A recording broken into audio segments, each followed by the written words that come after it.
So I'm doing this video quick to basically talk about disordered eating. I just want to bring awareness to it. It's something that I struggle with. It's quite common, but I don't know if people actually realise it's quite common. Disordered eating basically sits in between normal eating and an eating disorder. So it's like the grey area.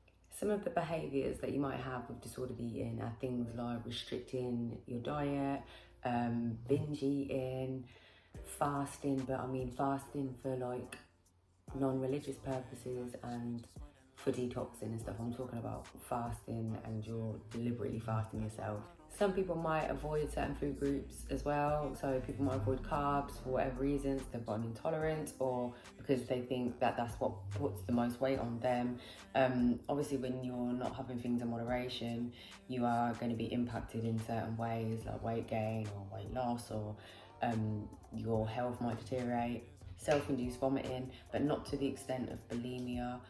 Laxative abuse, so people might abuse laxatives because obviously they're gonna make you doo-doo and that's going to flush the food intake that you've had out of your system. However, this is unhealthy to do because you're dehydrating yourself. Some people might use supplements instead of actually consuming food because they think that that's going to also help them with losing weight. Obviously, it's not really the ideal thing to do when you're trying to pursue your goals because it's not really in a healthy way.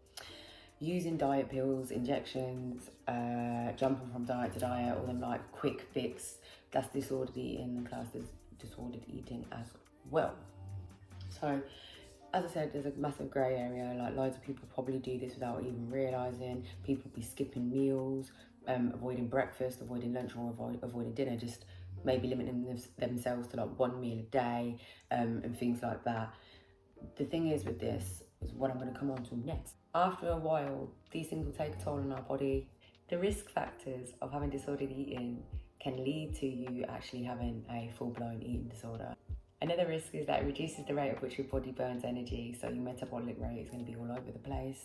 You could get osteoporosis, like bone density. You're not receiving the right nutrients and things like that, so your body is obviously going to be malnourished in certain areas, and in due time, your body is going to start to deteriorate in some ways. Your bone, you might lose muscle. Always feeling tired and poor sleep. I'm always tired. Anyone who hasn't gone to nap will know that I'm always minding about being tired. This will be because of my lack of food intake, something I know all too well.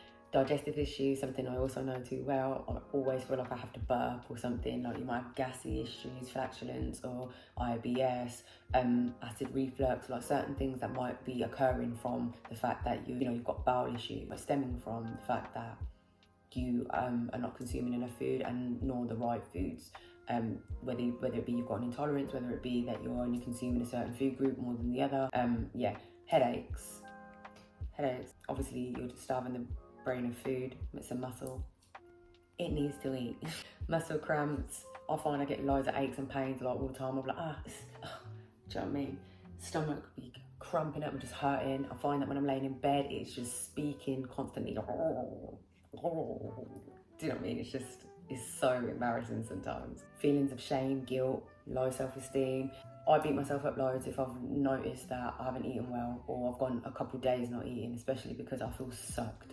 And I have this image of who I was when a couple of years ago when I got to my smallest, and then when I have a couple of days where I've not eaten or I'm deep in my disordered eating, I will get so down because what I will do is think about how unhappy I was when I was that small. So why do I want to go back to being that small again, please? Do you know what I mean? So it then becomes a vicious circle because you beat yourself up. You'll have a little binge or something, beat yourself up. And a lot of things stem from the gut, your self-esteem, self-image, adrenaline, and your anxiety and stuff. But things will be stemming from there, and it will be coinciding with the fact that it's your diet. So certain people, if you go see a therapist or you go see a specialist or whatever, they will try and see what your diet's like, and that's because that will be having an impact on your mental, depressive or anxious symptoms, behaviours. Like I said, your gut and your bowel coincides with your anxiety. Some people, once they've diminished their digestive issues, have found that they're not anxious anymore, or they've, overcome certain anxiety feelings that they had that was potentially related to food. Some people not so much. Nutritional and metabolic problems. Women, your periods, fertility can be a bit of an issue, obviously if you're malnourished, and not also if you're malnourished, if you're overweight as well.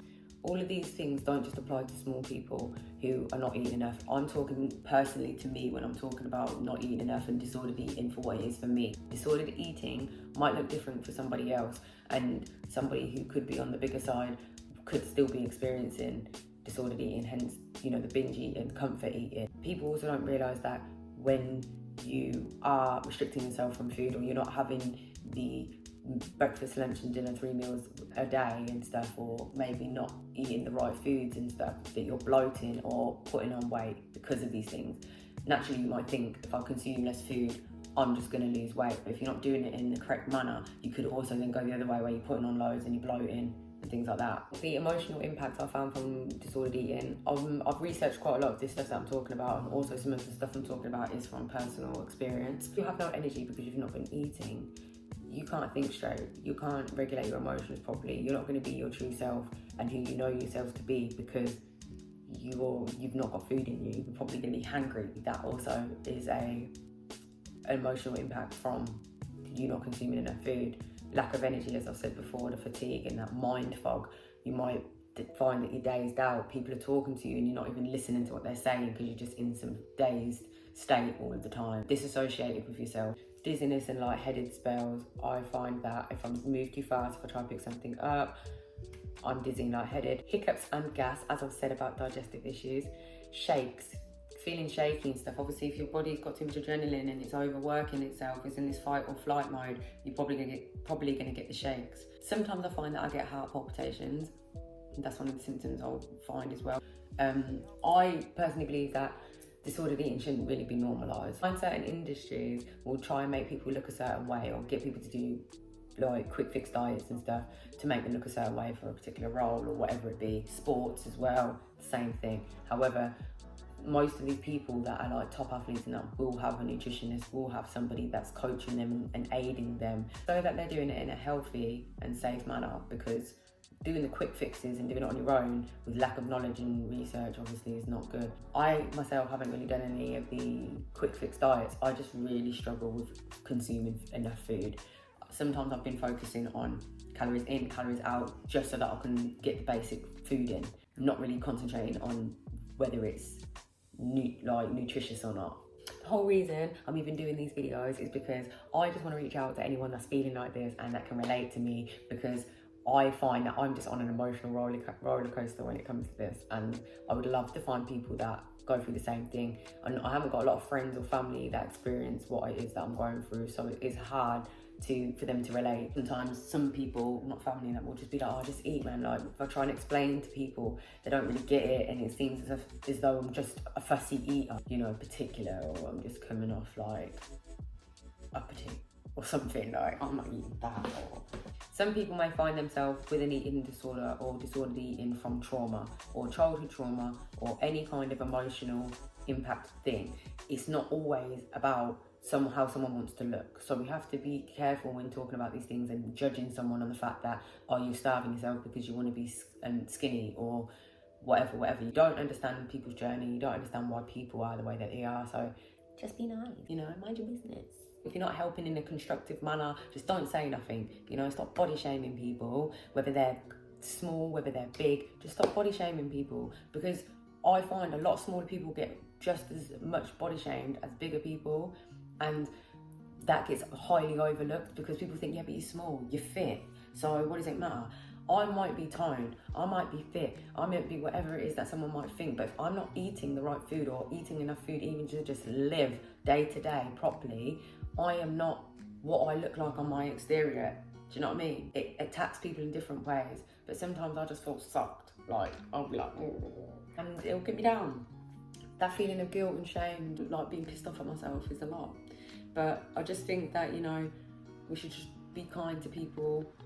Don't be hard on yourself. If anyone is experiencing what I'm experiencing, just DM me. I'm also open to suggestions. If anybody has experienced this and has kind of found themselves out on the other side of it, happy to hear from you guys. Also, if you're just like a nutritionist, or if this is your thing and you know about this and you have some suggestions for me, then your girl is open to that also. I just wanted to touch on that quickly. I didn't want to make this a long video. I recorded this 3 times because I've been weary on length.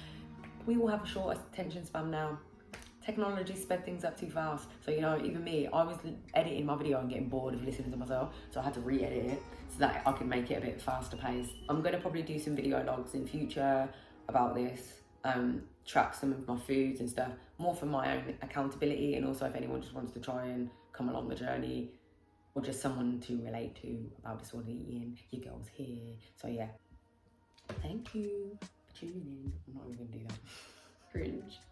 But yeah, anyway, I hope that this was helpful. I hope that this reached at least one person who might be experiencing the same thing, because your girl was experiencing the same thing, and she's very emotional sometimes, and very hangry and snappy sometimes. And I find that when I get like that, I will seclude myself from people and take myself away from people, because who wants to be around that energy, please? I don't want to be around myself when I feel like that, let alone anyone else. I don't even know how to finish this. I'm so cringy. Okay, anyway.